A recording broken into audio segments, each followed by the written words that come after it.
ನಿಮ್ಮ ಮನಸ್ಸು ನಿಮ್ಮ ಶರೀರವನ್ನು ಎಷ್ಟರ ಮಟ್ಟಿಗೆ ಪ್ರಭಾವಿಸುತ್ತದೆ ಎನ್ನುವುದನ್ನು ವಿವರಿಸುವ ಇನ್ನೊಂದು ವಿಡಿಯೋಗೆ ನಿಮಗೆ ಹಾರ್ದಿಕ ಸ್ವಾಗತ.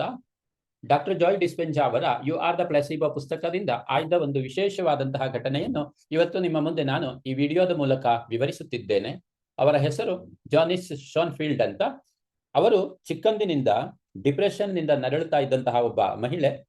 ಅವರು ಸುಮಾರು 46 ವರ್ಷದ ಇಂಟೀರಿಯರ್ ಡಿಸೈನರ್ ಆಗಿದ್ರು. ಕ್ಯಾಲಿಫೋರ್ನಿಯಾದಲ್ಲಿ ವಾಸ ಮಾಡ್ತಾ ಇದ್ರು. ಅವರ ಡಿಪ್ರೆಷನ್ ಕೆಲವು ವಾರ, ತಿಂಗಳು, ವರ್ಷಗಳಿಂದಲ್ಲ, ಬದಲಿಗೆ ಸುಮಾರಾಗಿ ಅವರು ಟೀನೇಜರ್ ಆಗಿದ್ದಾಗಿನಿಂದಲೇ ಶುರುವಾಗಿ ಇವತ್ತಿನವರೆಗೆ ವರ್ಷಗಳ ಕಾಲ ಅವರು ಡಿಪ್ರೆಷನ್ನಿಂದ ನರಳುತ್ತಾ ಇದ್ರು. ಕೆಲವೊಮ್ಮೆ ಅವರಿಗೆ ಕಾರಣವೇ ಇಲ್ಲದೆ ಅಳು ಬಂದುಬಿಡ್ತಿತ್ತು. ಮನಸ್ಸು ಸದಾ ಭಾರವಾಗಿರ್ತಿತ್ತು. ಜೀವನದಲ್ಲಿ ಏನು ಬೆಳಕೇ ಇಲ್ಲದಂತೆ ಅನಿಸುತ್ತಿತ್ತು. 1997ರಲ್ಲಿ ಅವರು ಒಂದು ನ್ಯೂಸ್ ಪೇಪರ್ನ ಜಾಹೀರಾತನ್ನು ನೋಡ್ತಾರೆ. UCLA ನ್ಯೂರೋ ಸೈಕಿಯಾಟ್ರಿಕ್ ಇನ್ಸ್ಟಿಟ್ಯೂಟ್ನಲ್ಲಿ ಒಂದು ಹೊಸ ಆಂಟಿಡಿಪ್ರೆಸೆಂಟ್ ಮೆಡಿಸಿನ್ಸ್ ಬಗ್ಗೆ ಕ್ಲಿನಿಕಲ್ ಟ್ರಯಲ್ ನಡೀತಾ ಇದೆ ಅನ್ನುವುದು ಆ ಜಾಹೀರಾತಿನ ವಿಷಯವಾಗಿತ್ತು. ಎಫೆಕ್ಸರ್ ವೆನ್ಲಾಫ್ಯಾಕ್ಸಿನ್ ಎನ್ನುವಂತಹ ಮಾತ್ರೆಯನ್ನ ಆ ಕ್ಲಿನಿಕಲ್ ಟ್ರಯಲ್ನಲ್ಲಿ ಯೂಸ್ ಮಾಡಲಾಗ್ತಿತ್ತು. ಜೆನಿಸ್ ಯೋಚನೆ ಮಾಡಿದ್ರು, ಬಹುಶಃ ನನಗೆ ಈ ಮಾತ್ರೆಯಿಂದ ಸಹಾಯವಾಗಬಹುದು ಅಂತ. ಅವರ ಆಸಕ್ತಿಯಿಂದ ಆ ಟ್ರಯಲ್ನಲ್ಲಿ ಭಾಗವಹಿಸಿದ್ರು. ಅಲ್ಲಿ ಒಟ್ಟು 51 ಜನ ಇದ್ರು. ಆ ಟ್ರಯಲ್ನ ಒಂದು ಭಾಗವಾಗಿ ಅಲ್ಲಿ 2 ತರಹ ಗುಂಪುಗಳನ್ನು ಮಾಡಲಾಗಿತ್ತು. ಕೆಲವರಿಗೆ ನಿಜವಾದ ಔಷಧೀಯ ಗುಣವುಳ್ಳ ಮಾತ್ರೆಗಳನ್ನು ಕೊಡ್ತಾ ಇದ್ರೆ, ಇನ್ನು ಕೆಲವರಿಗೆ ಯಾವುದೇ ಔಷಧೀಯ ಗುಣಗಳಿಲ್ಲದ ಬರಿಯ ಸಕ್ಕರೆ ಗುಳಿಗೆಗಳನ್ನು ಕೂಡ ಕೊಡಲಾಗುತ್ತಾ ಇತ್ತು. ಆದರೆ ಯಾರಿಗೂ ತಾನು ನಿಜವಾಗಿ ಯಾವ ಗುಂಪಿನಲ್ಲಿದ್ದೇನೆ ಎನ್ನುವುದು ಮಾತ್ರ ಗೊತ್ತಾಗ್ತಾ ಇರಲಿಲ್ಲ. ಟ್ರಯಲ್ ಅನ್ನ ಮೇಲ್ವಿಚಾರಣೆ ಮಾಡ್ತಾ ಇದ್ದ ವೈದ್ಯರಿಗೂ ಕೂಡ ಅದು ಗೊತ್ತಿರಲಿಲ್ಲ.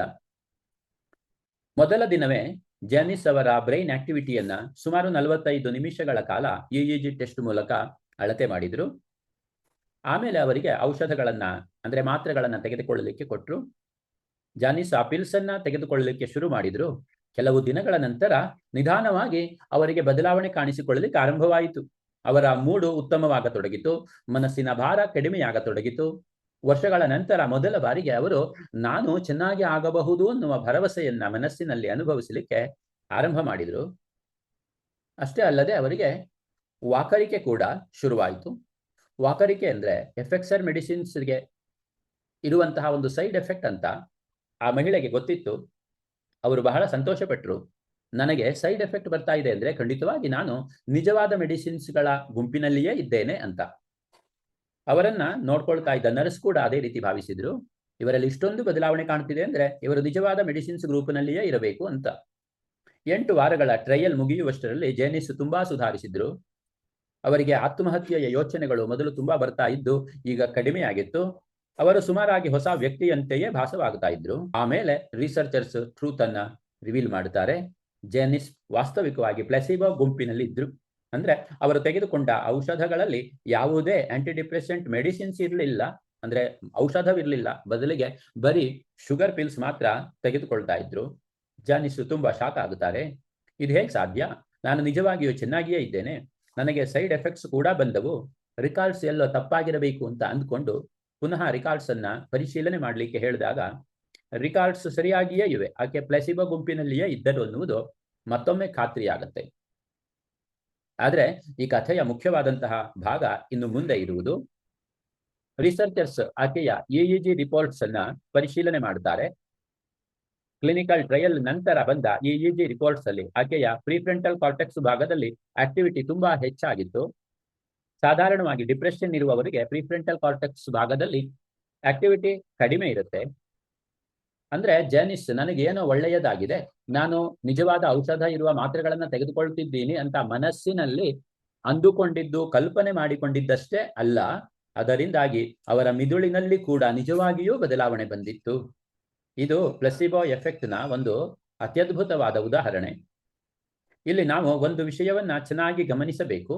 ನಮ್ಮ ಒಳಗಡೆ ಇರುವ ನಿಜವಾದ ನಂಬಿಕೆ, ಭರವಸೆ, ನನಗೆ ಒಳ್ಳೆಯದಾಗುತ್ತದೆ ಅನ್ನುವಂತಹ ನಿರೀಕ್ಷೆ, ನಮ್ಮ ಒಳ್ಳೆಯದಾಗಬಹುದು ಅನ್ನುವಂತಹ ಭಾವನಾತ್ಮಕ ಸ್ಥಿತಿ, ಇವೆಲ್ಲವೂ ಕೂಡ ನಮ್ಮ ಮಿದುಳಿನ ಕೆಮಿಸ್ಟ್ರಿಯ ಮೇಲೆ ಸಾಕಷ್ಟು ಪ್ರಭಾವ ಬೀರುತ್ತೆ.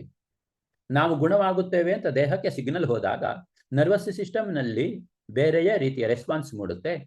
ನಾವು ಹೋಪ್ಲೆಸ್ ಆಗಿದ್ರೆ ನಮ್ಮ ಶರೀರದಲ್ಲಿರುವ ಕೆಮಿಸ್ಟ್ರಿಯ ಒಂದು, ನಾವು ತುಂಬಾ ಭರವಸೆಯಿಂದ ಕೂಡಿದಾಗ ನಮ್ಮ ಶರೀರದಲ್ಲಿ ನಡೀತಾ ಇರುವಂತಹ ಕೆಮಿಸ್ಟ್ರಿಯ ಇನ್ನೊಂದು. ನಾವು ಭಯದಲ್ಲಿದ್ದರೆ ಒಂದು ನರ್ವಸ್ ಸಿಸ್ಟಮ್ ಸ್ಟೇಟು, ನಾವು ಸೇಫ್ಟಿ ಮತ್ತು ಟ್ರಸ್ಟ್ ನ ಫೀಲಿಂಗ್ ನಲ್ಲಿ ಇದ್ರೆ ನಮ್ಮ ನರ್ವಸ್ ಸಿಸ್ಟಮ್ ಇನ್ನೊಂದೇ ಸ್ಟೇಟ್ ನಲ್ಲಿ ಇರುತ್ತೆ. ಯೋಗ ನಿದ್ರೆಯ ಮಹತ್ವ ಇಲ್ಲಿಯೇ ಮುಖ್ಯ. ಯೋಗ ನಿದ್ರೆಯಲ್ಲಿ ನಾವು ದೇಹವನ್ನ ರಿಲ್ಯಾಕ್ಸ್ ಮಾಡುವುದು ಮಾತ್ರವಲ್ಲ, ನಾವು ನರ್ವಸ್ ಸಿಸ್ಟಮ್ಗೆ ಒಂದು ಸಿಗ್ನಲ್ ಕೊಡ್ತೇವೆ. ಈಗ ಅಪಾಯ ಇಲ್ಲ, ಈಗ ಸೇಫ್ ಆಗಿದ್ದೀವಿ, ನನ್ನ ದೇಹ ಹೀಲಿಂಗ್ ಮೋಡ್ಗೆ ಹೋಗಬಹುದು ಅಂತ. ಈ ವಿಶ್ರಾಂತವಾದ ಸ್ಥಿತಿಯಲ್ಲಿ ನಾವು ಮಾಡುವಂತಹ ಮಾನಸಿಕ ಸಂಕಲ್ಪಗಳು, ವಿಜುವಲೈಸೇಷನ್, ಪಾಸಿಟಿವ್ ಸಜೆಷನ್ಸ್ ಎಲ್ಲ ತುಂಬಾ ಪರಿಣಾಮಕಾರಿಯಾಗಿ ನಮ್ಮ ಮನಸ್ಸನ್ನು ತಲುಪುತ್ತೆ. ಜೇನಿಸ್ ಶೋನ್ಫೆಲ್ಡ್ ಅವರ ಕಥೆ ನಮಗೆ ತುಂಬಾ ಆಳವಾಗಿ ಒಂದು ಪ್ರಶ್ನೆಯನ್ನು ಕೇಳ್ತಾ ಇದೆ. ನಾವು ನಮ್ಮ ಮನಸ್ಸಿಗೆ, ನಮ್ಮ ಶರೀರಕ್ಕೆ ಯಾವ ಸಿಗ್ನಲ್ಸ್ ಅನ್ನ ಪ್ರತಿ ದಿವಸ ಕೊಡ್ತಾ ಇದ್ದೇವೆ? ನಾನು ತುಂಬಾ ದುರ್ಬಲ ಅಂತ ಹೇಳ್ಕೊಳ್ತಾ ಇದ್ದೇನಾ? ನಾನು ಹೋಪ್ಲೆಸ್ ಅಂತ ಹೇಳ್ಕೊಳ್ತಾ ಇದ್ದೇನಾ? ನನ್ನ ಕೈಲಿ ಏನು ಆಗುವುದಿಲ್ಲ ಅಂತ ಹೇಳ್ಕೊಳ್ತಾ ಇದ್ದೇನಾ? ಅಥವಾ ನಾನು ನಿಧಾನವಾಗಿ ಚೇತರಿಸಿಕೊಳ್ತಾ ಇದ್ದೇನೆ, ನನ್ನ ದೇಹದಲ್ಲಿ ಹೀಲಿಂಗ್ ಇಂಟೆಲಿಜೆನ್ಸ್ ತುಂಬಾ ಚೆನ್ನಾಗಿದೆ, ಆದ್ರಿಂದ ನಾನು ದಿವಸದಿಂದ ದಿವಸಕ್ಕೆ ಆರೋಗ್ಯವಂತನಾಗುತ್ತಿದ್ದೇನೆ ಅಂತ ಹೇಳಿಕೊಳ್ತಾ ಇದ್ದೇನಾ? ನಾನು ಪ್ರತಿದಿನ ಸ್ವಲ್ಪ ಸ್ವಲ್ಪವಾಗಿ ಉತ್ತಮವಾಗುತ್ತಾ ಇದ್ದೇನೆ ಅಂತ ಹೇಳ್ಕೊಳ್ತಾ ಇದ್ದೇನಾ? ಸ್ನೇಹಿತರೆ, ಮನಸ್ಸು ದೇಹದ ಮೇಲೆ ಪ್ರಭಾವ ಬೀರುತ್ತದೆ. ಆದ್ದರಿಂದ ಮನಸ್ಸನ್ನು ಟ್ರೈನ್ ಮಾಡುವುದು ನಮ್ಮ ಆರೋಗ್ಯದ ಒಂದು ಭಾಗವೇ ಆಗಿದೆ.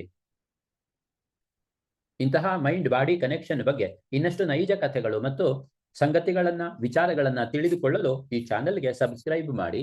ಮುಂದಿನ ವಿಡಿಯೋಗಳಲ್ಲಿ ಕೂಡ ನಾನು ಯು ಆರ್ ದ ಪ್ಲೆಸಿಬೋ ಪುಸ್ತಕದಿಂದ ಆಯ್ದ ಇನ್ನೂ ಬಹಳಷ್ಟು ಘಟನೆಗಳನ್ನ, ವಿಚಾರಗಳನ್ನ ನಿಮ್ಮೊಂದಿಗೆ ಹಂಚಿಕೊಳ್ಳಲಿಕ್ಕಿದ್ದೇನೆ. ನಿಮ್ಮ ಮನಸ್ಸಿಗೆ ಸದಾ ಧನಾತ್ಮಕ, ಶಕ್ತಿವಂತ ಸಂದೇಶಗಳನ್ನು ಕಳಿಸ್ತಾ ಇರಿ ಅಂತ ಹೇಳ್ತಾ ಈ ವಿಡಿಯೋವನ್ನು ಮುಗಿಸ್ತಾ ಇದ್ದೇನೆ. ಧನ್ಯವಾದಗಳು.